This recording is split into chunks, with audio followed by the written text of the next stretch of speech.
ఇవాళ తెలంగాణ పోరాట యోధురాలు మా బీసీల ఆడబిడ్డ సాకలి ఐలమ్మ ఇవాళ ఏముంది, ఇంకొకరిది ఉంది చూడు, ఎవరిది అది? ఐలమ్మతో పాటు ఇంకొకరిది ఉందన్న. ఇంకెవరు? ఐలమ్మ జయంతితో పాటు ఇంకెవరిదో ఉంది ఇవాళ స్పెషల్గా. సో మా ఆడబిడ్డ సాకలి ఐలమ్మ జయంతి సందర్భంగా ఆమెకి ఘనంగా నివాళులు అర్పిస్తూ ఉన్నాం. ఎవరైతే విష్ణూర్ రామచంద్రారెడ్డి, సాకలి ఐలమ్మ ఎవరి మీద తిరుగుబాటు చేసింది? భూమి కోసం, భుక్తి కోసం ఆమె చేసినటువంటి పోరాటం ఎవరి మీద అంటే విష్ణూరు రామచంద్రారెడ్డి అనేటువంటి కరుడుగట్టిన పెత్తందారి మీద తిరుగుబాటు చేసి, దుర్మార్గుడు వాడు, నరరూప రాక్షసుడు. ఒక్కలుగా చాలామంది ఉన్నారు అట్లా, వాళ్ళంతా ఇప్పుడు మనం చూస్తున్నాం చాలామందిని. దేశ్ముఖ్ వాడు, దేశ్ముఖ్ ఇంకా ఊర్లకు ఊర్లే వాని చెరలో ఉండేది. వాళ్ళవి కాదు భూములు, నిజాం ఇడిచిపెట్టి వెళ్ళిపోయినప్పుడు ఇలా తాత జాగిర్ల లెక్క కబ్జాలు పెట్టిరు అన్నట్టు. కబ్జాలు పెట్టి రికార్డులన్నీ వాళ్ళ పేరు మీద రాసుకొని ప్రజల్ని హింసించారు. ఇప్పటికే జరుగుతుంది అదే, ఇప్పటికి జరుగుతుంది ఇదే జాగీర్దార్ వ్యవస్థ. ఇంకా పోలే, జాగీర్దార్ వ్యవస్థ రూపం మార్చుకుంది అంతే. ఎట్లా రూపం మార్చుకుంది మనకు సింపుల్గా చెప్పాలంటే, ఒకప్పుడు దొరలు పెత్తందారుల ఇంటి ముంగడికి పోతే చెప్పులు చేతులు పట్టుకొని పోయేది కదా, గోచి మీదకి పెట్టుకొని చెప్పులు చేతులు పట్టుకొని పోవాలి ఒకప్పుడు. కానీ ఇప్పుడు ఏమింది, ఇప్పుడు తెలంగాణ రాష్ట్రం చుట్టూ మొత్తం 28 టోల్గేట్లు ఉంటాయి మొత్తం అంతటా. ఈ తెలంగాణలో 28 టోల్గేట్లు ఉంటాయి కదా, టోల్గేట్ కాడ అప్పుడేమో చెప్పులు చేతులు పట్టుకొని పోవాలి, ఇప్పుడు పైసలు కట్టిపోవాలి, పైసలు చేతులు పట్టుకోవాలి, రెడీగా ఉండాలి. 28 వాళ్ళే టోల్గేట్లు.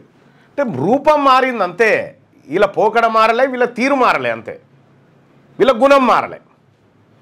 విష్ణూర్ రామచంద్రారెడ్డి అనేటువంటి ఆడ విష్ణూర్ కాడు ఉంటుంది జనగామ జిల్లాలో, గడి పెద్ద గడి. ఈ గడీలు కట్టుకొని, అవి వాస్తవానికి గడీలు కాదు, మరి వాళ్ళ ఇండ్లు కాదు వాస్తవానికి. అవి ఏంటి తెలుసా, నిజాం కార్యాలయాలు అవన్నీ, ఆఫీసులు, నిజాం ఆఫీసులు అవన్నీ. ఆఫీసులనే ఇండ్లుగా మార్చుకొని అది గడిగా మార్చుకోరు అన్నట్టు. ఇప్పుడున్న MPDO office, MRO office, collectorate బంగ్లాట్ ఎట్లున్నాయో అప్పుడు నిజాం కూడా అటువంటివి ఉన్నాయి. అవన్నీ వీలే కాదు, మళ్ళా గవర్నమెంట్ ఆఫీసులు అవి. జనానికి తెలియక వీలే అనుకోరు. అట్లా తిరుగుబాటు చేసినటువంటి సాకలి ఐలమ్మ. ఇదే సాకలి ఐలమ్మ జీవితం పైన, పోరాటం పైన నేను V6లో ఉన్నప్పుడు వారసులు ఎక్కడ అనేటువంటి ఒక ప్రోగ్రాం చేయడం జరిగింది. చిట్యాల ఐలమ్మ అంటారు ఆమెని, ఇంటి పేరు చిట్యాల. వాళ్ళ ఆమె పుట్టిన ఊరుకు పోయి కూడా కార్యక్రమం చేసినాం. బహుశా అది ఉందేమో చూద్దాం. కానీ సాకలి ఐలమ్మ జీవితం ఇలా మా బీసీ ఉద్యమానికి, మన పార్టీకి ఒక దిక్సూచి పట్టుకొని నీ సంగతి చూస్తారా, నీ కథ ఏందో చూస్తా. అసలు యాక్చువల్ నీకెందుకు కట్టాలరా పన్ను, మా వడ్లని నువ్వెట్లా తీసుకుపోతావు అని చెప్పేసి అడ్డం తిరిగింది. అవును, ఆమె గొప్ప మహిళ. అటువంటి మహిళ ఇప్పుడు కాదు, నిజాం కాలంలోనే ఉల్టా అయిపోయింది. ఉల్టా తిరిగి నీ సంగతి ఏందో చూస్తానన్నది. గట్లుండాలి కదా. సాకలి ఐలమ్మ స్ఫూర్తి మాకు, మా వీర వనిత.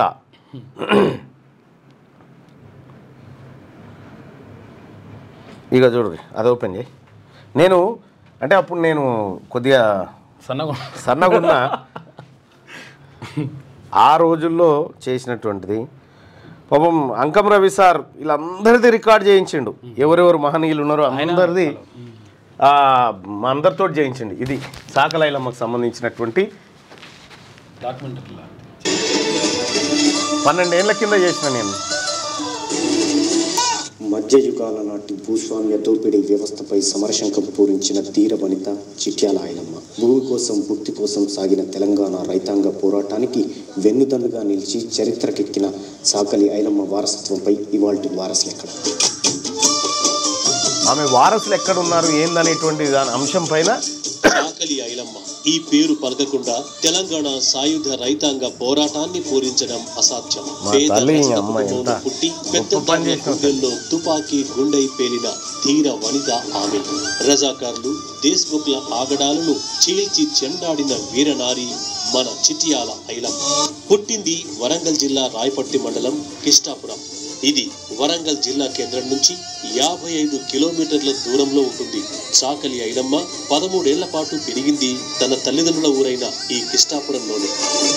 ఇదే చాకలి ఐలమ్మ పుట్టిన ఊరు, చాకలి ఐలమ్మ పెరిగిన ఊరు. తను 13 ఏళ్ళ ప్రాయం వరకు ఇక్కడే ఉన్నారు.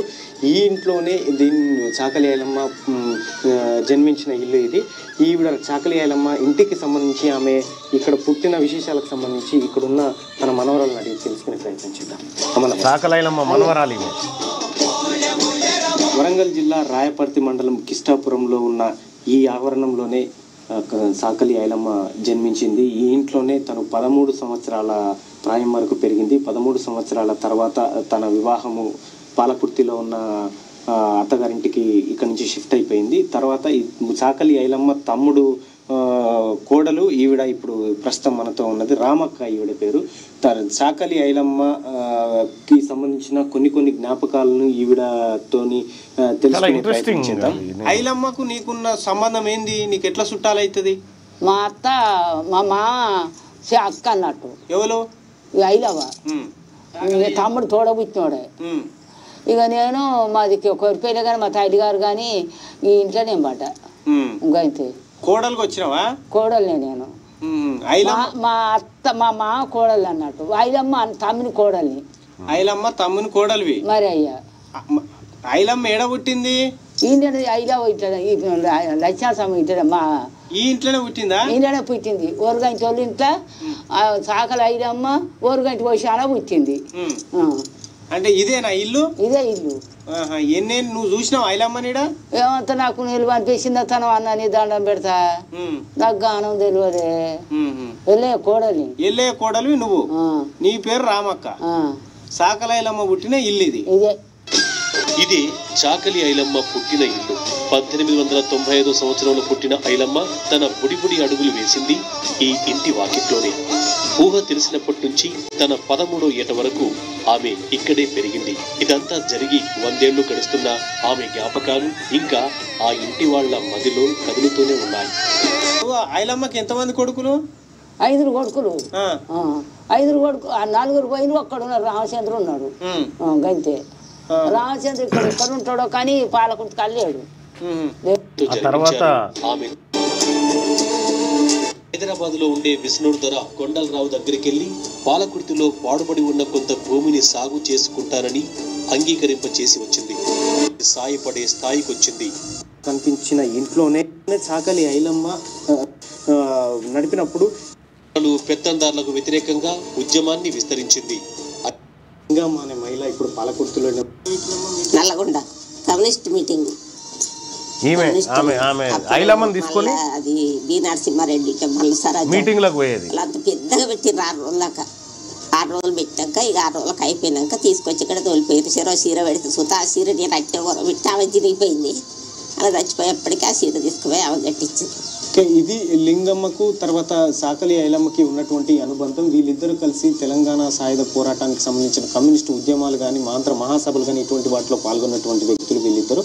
ఆ తర్వాత చాకలి ఐలమ్మ వృద్ధాప్యానికి సంబంధించి ఆమె వృద్ధాప్యంలో ఉన్నప్పుడు ఆమెను సాధినటువంటి మరో మహిళ ఇక్కడ ఉన్నారు. ఆమెను అడిగి ఆమె చివరి 3 రోజులుగా కథ.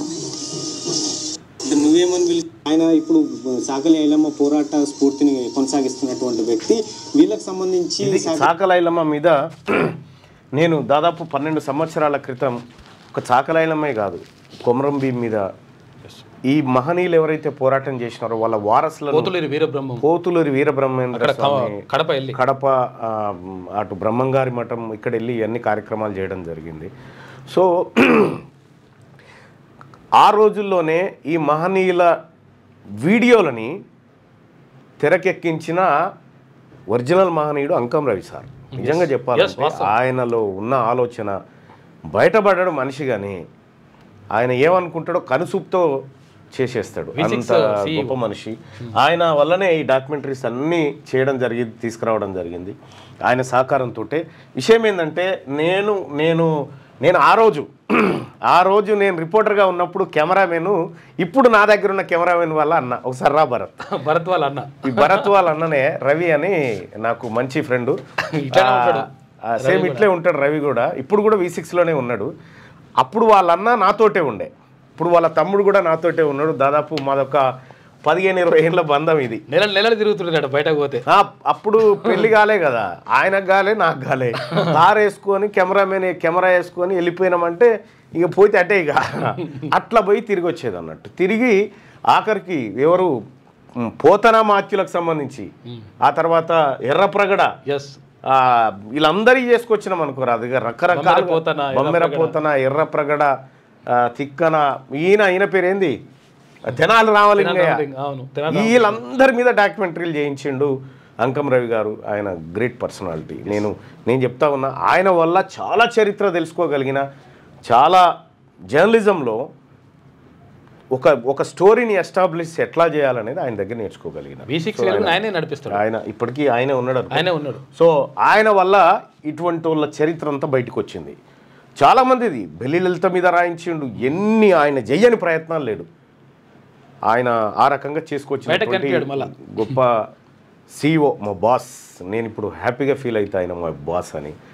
అయితే చాకలి ఐలమ్మ జీవితం అనేది సాధారణ జీవితం కాదు. ఒక మహిళ, చదువు రాని మహిళ కర్ర పట్టుకొని తిరుగుబాటు చేసి దొరలను పెత్తందారులను తరిమినటువంటి మహిళ ఇవాళ జయంతి. అంటే తెలంగాణ రాష్ట్రంలో ఉన్నటువంటి SC, ST, BC బిడ్డలు దాదాపు 90% మంది ప్రజల ఆడపడుచు జయంతి ఇవాళ. ఆమె ఎవరి మీద తిరుగుబాటు చేసింది? ఇప్పుడు అసెంబ్లీలో ఎవరైతే కూర్చున్నారో చాలామంది వీళ్ళే ఆ వారసులు, ఆ గడిల వారసులు వీళ్ళే చాలామంది ఉన్నారు. అలా చాలామంది ఉన్నారు. మీరు చూడండి, పెద్ద గడిలో ఉంటారు. దేశ్ముఖ్లో ఉన్నారు. ఇప్పుడు కూడా దేశ్ముఖ్ల పిల్లలే అలా కూర్చున్నది. మీ వ్యాపారం అభివృద్ధి కావాలని కోరుకుంటున్నారా? అయితే వెంటనే కీనోస్ని సంప్రదించండి.